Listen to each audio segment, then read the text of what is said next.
दोस्तों, मैं हूं विजय कुमार शर्मा। आप देख रहे हैं इलेक्ट्रो ज्ञान। दोस्तों, आज का जो वीडियो का टॉपिक है वोल्टेज ड्रॉप, यानी हमारा सिस्टम में वोल्टेज ड्रॉप क्यों होती है, किसी इंडस्ट्री में या किसी ट्रांसमिशन लाइन में वोल्टेज ड्रॉप क्यों होती है। आज के वीडियो में हम इसी को देखेंगे। तो आइए हम वीडियो को शुरू करते हैं।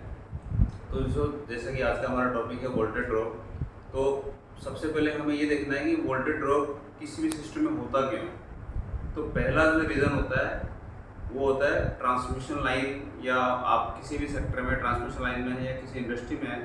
तो अगर हम ट्रांसमिशन लाइन की बात करें तो ट्रांसमिशन लाइन में जो कंडक्टर होता है वो कंडक्टर हम कौन सा यूज़ कर रहे हैं। मान लीजिए अब हम कॉपर का कंडक्टर यूज़ कर रहे हैं या एल्यूमिनियम कंडक्टर यूज़ कर रहे हैं, तो हर कंडक्टर का एक इंटरनल रेजिस्टेंस होता है, जिसकी वजह से जब उसमें वोल्टेज फ्लो होता है तो वो इंटरनल रेजिस्टेंस की वजह से वोल्टेज ड्रॉप होती है। तो सिंपली अगर हम कहें कि किसी सेंडिंग एंड से किसी रिसीविंग एंड तक जो हम वोल्टेज भेजते हैं, तो सेंडिंग एंड से भेजे जाने वाली वोल्टेज हमेशा रिसीविंग एंड पर कुछ कम पहुंचती है, यानी हमें कुछ वोल्टेज कम मिलती है। लेकिन ये कितनी कम होनी चाहिए, तो ये जनरली जो इंडियन इलेक्ट्रिसिटी रूल्स के हिसाब से 5% तक वोल्टेज, मैक्सिमम 5% वोल्टेज ड्रॉप ही परमिशेबल होता है। अगर इससे ज़्यादा वोल्टेज ड्रॉप हो रही है तो हमें अपने सिस्टम को देखना पड़ेगा कि रीज़न क्या क्या है।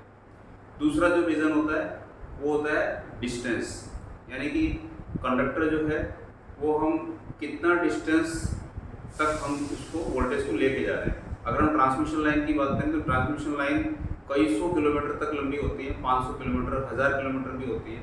तो उसमें हमें ये देखना होता है कि डिस्टेंस कितना है और उसके हिसाब से हमें ट्रांसमिशन लाइन डिज़ाइन की जाती है, ताकि वोल्टेज ड्रॉप 5%, मैक्सिमम 5% से ज़्यादा ना हो।